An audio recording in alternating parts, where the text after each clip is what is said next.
from if you want to.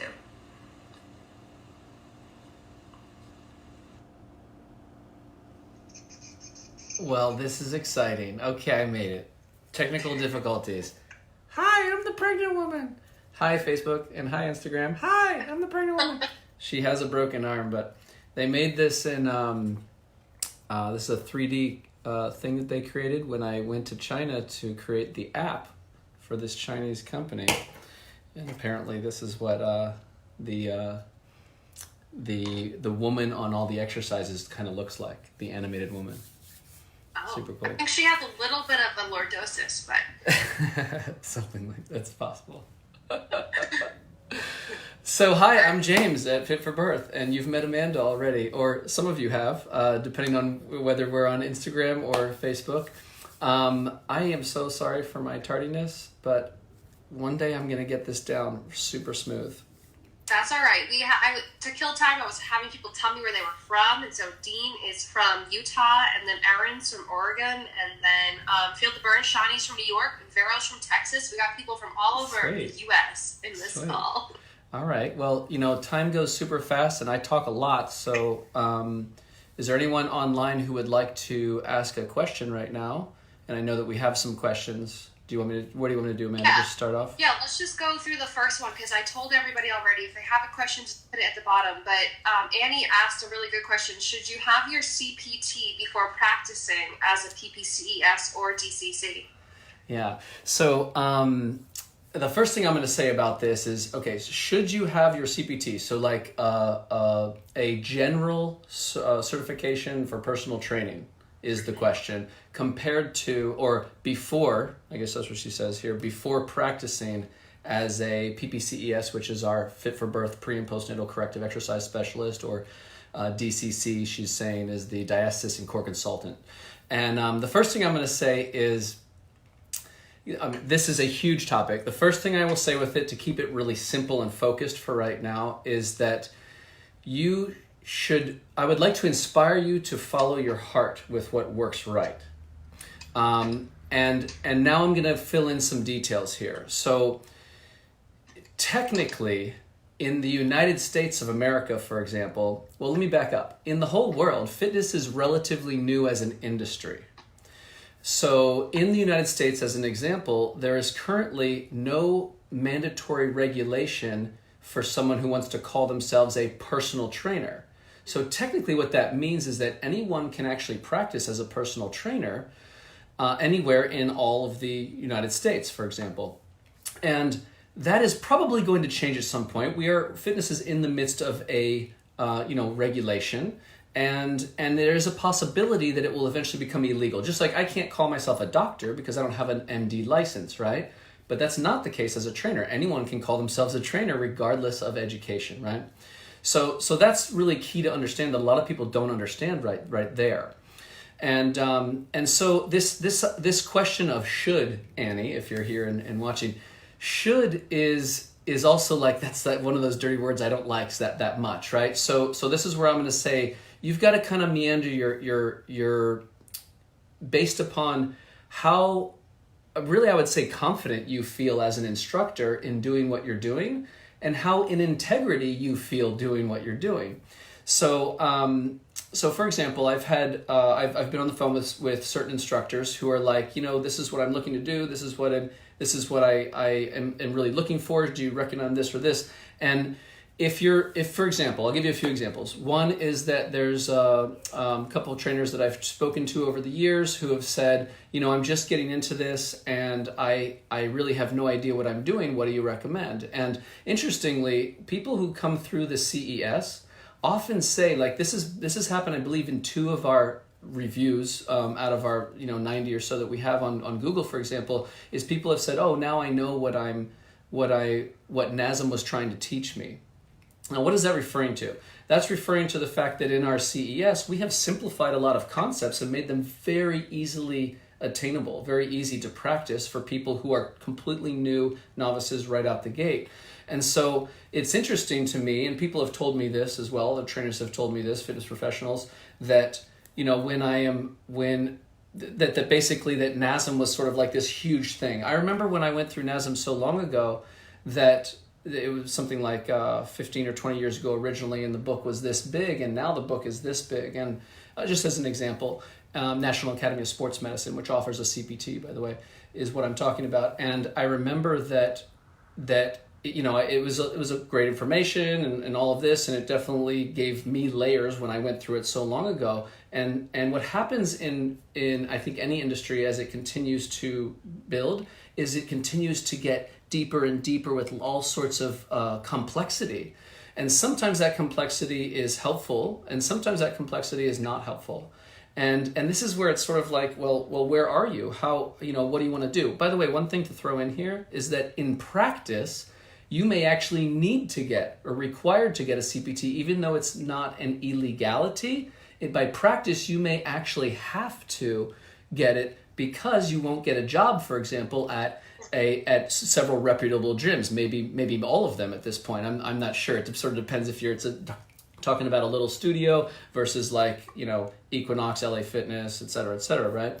And so there is that. That's part of how the industry is evolving with regulation. And so with all of that sort of like as information there, should you have your CPT before practicing as a CES or DCC? Well, it depends really what serves you in your life. Like there are times when I have had conversations with trainers, and the conclusion that trainer has come to, along with my help of asking questions, has been, well, yeah, it looks like I probably will benefit from getting the CPT first, and then let me go through the CES. And in some cases, the answer is, well, you know what? I think I'm going to do the PPCES because I'm so motivated right now. I'm so inspired for pregnancy. Maybe I have pregnant clients, something like that. I want to get that information. I want to start learning that, and then I'll come back and get my CPT when the time is right, when I need it for the next thing.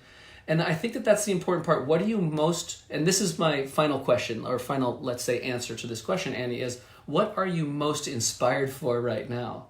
And it could be literally like bringing up the 2 pages, read about the CES, read about the CPT that you're considering, or several of them, and just kind of feel what's right for you. You could analyze it too, logically, as opposed to feeling. You could analyze it in that, well, I really would like to start my practice by going to this gym because I think they'll give me the structure I need as a trainer to kind of learn some of the ropes of learning how to train people. As opposed to, you know what, I'm an entrepreneur. I know that I'm going to go and essentially I have my Facebook account or Instagram account, my social media. I'm going to ask my neighbors and my friends, and I'm a go-getter in that way. And so I'm just going to get the CES because I'm motivated for that, and I'm going to start practicing out the gate there, and then I'll come back and maybe look at my CPT in the future. And I hope that answers your question. If you're on any, give us some feedback. Amanda, did that seem clear? Because I know I can freaking talk like forever. Yeah, I think Annie came right on when you were answering it. And Dean also had the same question. He said, I was wondering that too. I'm not a CPT, but I want to get certified, and I really want to get pre- and postnatal certified. And then Shani wrote, true, it taught me a ton, even though I had my CPT education. And I agree. Like, I went through NASM in 2014, and then I went through Fit for Birth in, I think, 2017 or 2018. And I feel like I learned way more in Fit for Birth than I did with NASM. But I needed NASM to work at Boston Sports Club, to work at Orange Theory. Without that certificate, then I couldn't have done that. And then Annie just wrote back, I'm doing the PPCES and DCC when I'm done too. I plan to mainly work with prenatal clients, and also I'm on the entrepreneurial side. And that helped a lot. Thank you so much. So yeah. Awesome. Great answer. Okay, great. And then Shani also asked another question during this. I don't know if you saw that, but how do you know when you need to send a client to a pelvic floor physical therapist for diastasis? Now, my answer is going to be different than many other answers, perhaps, but when you don't feel comfortable, Shani, that's really what it boils down to. Or the answer now, as I'll give you layers, the next answer would be when your exercises and direction and growth with the client is not working. Now, how do you know it's not working? How do you make that call? Well, because it won't feel like it's working to you, or the client will be like, hey, I don't believe you.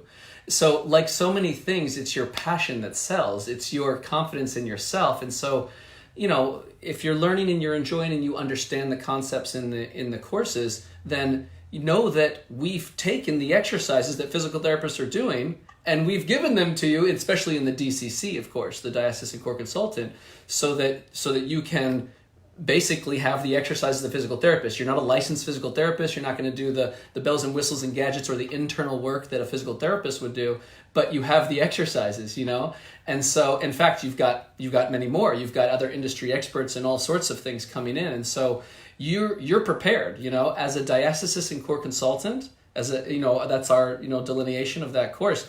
You are like pretty much the hands down, like you're going to know the bits of everything you need to know to get out there. And not just the bits, but heavy details of a lot of it.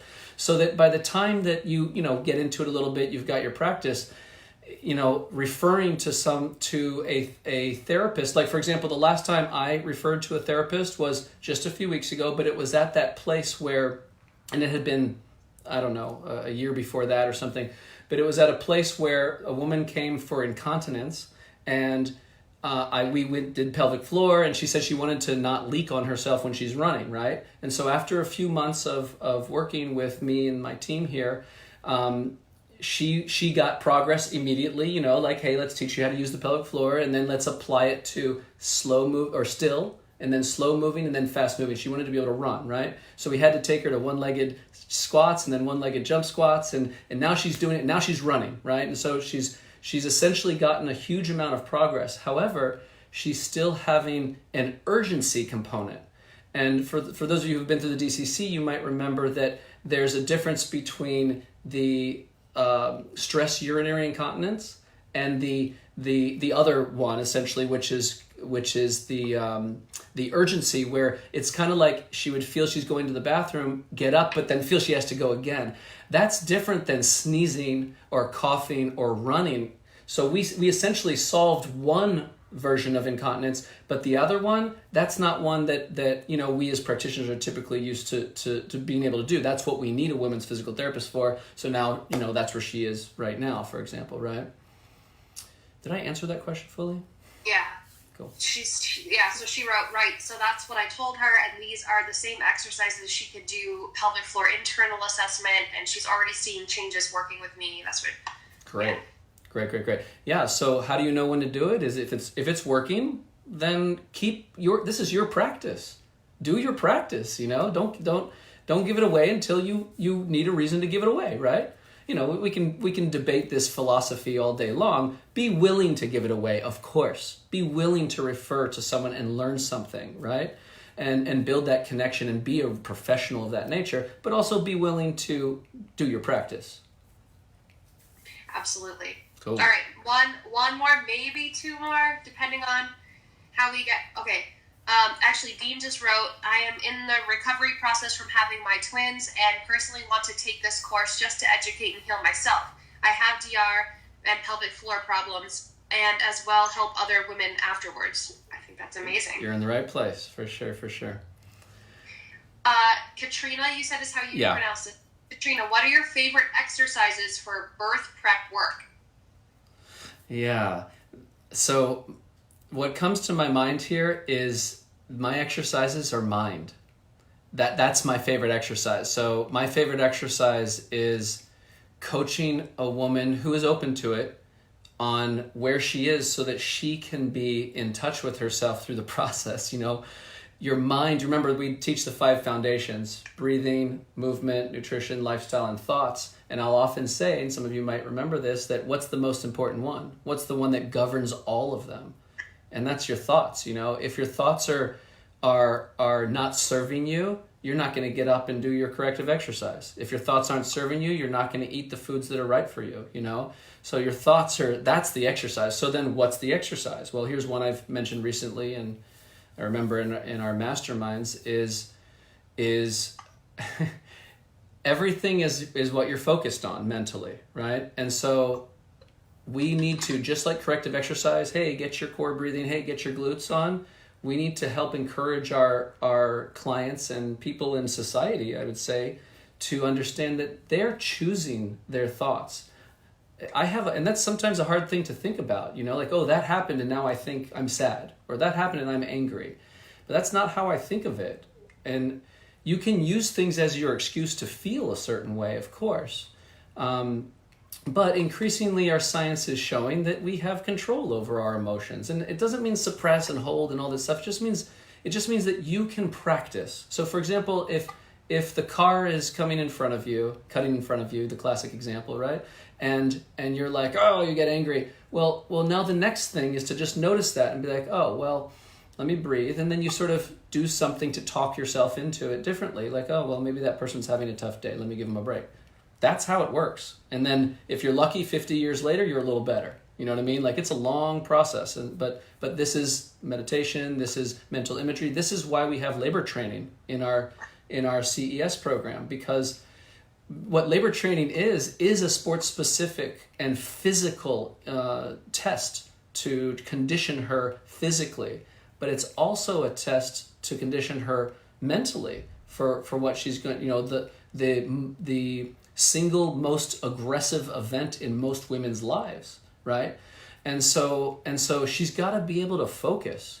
Why do you think all the birthing courses focus on breathing, for example, right? Because it's something to focus on. So whether you choose focus and you guys practice meditating or doing mental imagery or in the birthing room, that's another one where you imagine all of the imagery of the sights and the smells and the sounds of the birthing room, and then essentially remaining confident in various ways, you know, all the way to feeling your body. That's one that we did today on the mastermind, feeling, just feeling your body, so that when you're feeling your body, like if we did that right now and I just sat here for 5 seconds, most of our minds just kind of want to chatter and do something. But if I pause in this environment right now, we're now being present, or we have an opportunity to be present. And so that's the exercise. It's really a mental game. Now, I realize, Katrina, that, you know, there might be some other things. And so I will finish off by giving you a physical one. And that is that, well, core breathing, belly pumping, that's what we do here, you know, and that's the exercise that's going to be across the board, including for birth prep work. If a woman doesn't have control over her midsection, then she's a little less likely to have a capacity to intuitively feel where she needs to be in birth, right? So let's start with that as a foundation. But then it's that classic example of, you know how we're teaching, I think you'll know that you inhale, fill belly, ribs, exhale, close and lift pelvic floor. So that's the usual inhale, exhale sequence. But as you get closer to birth, what is it that you might want to do with your pelvic floor? What is it that's going to have to happen when baby emerges? And yes, the uterus does most of the work, but if a woman is going to engage her transverse abdominis to help the process of baby emerging during delivery, then she's going to want to also open the cervix, or the pelvic floor muscles specifically, by relaxing them. And so what I'm saying here is that there is a time that you take your traditional core breathing, that is inhale, fill belly and ribs, and exhale, close and lift pelvic floor. And there is a time as you get closer to birth where you now practice inhale, fill belly and ribs, and then exhale and kind of let the pelvic floor relax, as though you're going to bear down, as though you're going to give a push, but you want to relieve the opening so that baby can come out. You want to have that practice for both. So Katrina, if you're on, let me know if that answers your question. And then otherwise, you let me know. And I know we're just over. So yeah, we are just over. So we have one more question that came in from Shawnee. So I don't know if you can answer that in Sure. 1 minute or less. But would our pelvic floor exercises help with vaginal prolapse? Oh, for sure. I mean, the short answer is absolutely, unquestionably, no question about it. That is how we're going to solve prolapse. So that's the simple answer. Awesome. Yeah. All right. Well, today was an awesome, everyone. Thank you for participating. I just realized, Dean, I was calling you Dean the whole time. Your name's probably Deanne. So I'm very sorry about that. But thank you so much, everybody, for joining us today. Yeah, thank you guys so much. I mean, really, this is the highlight of my day every single time that I'm on here with you guys. So thank you so much. Thanks for being there. Thanks for asking questions. And I'll see you next month. Absolutely. Bye, everyone. See you next week with Krista. All right. Bye-bye. Bye.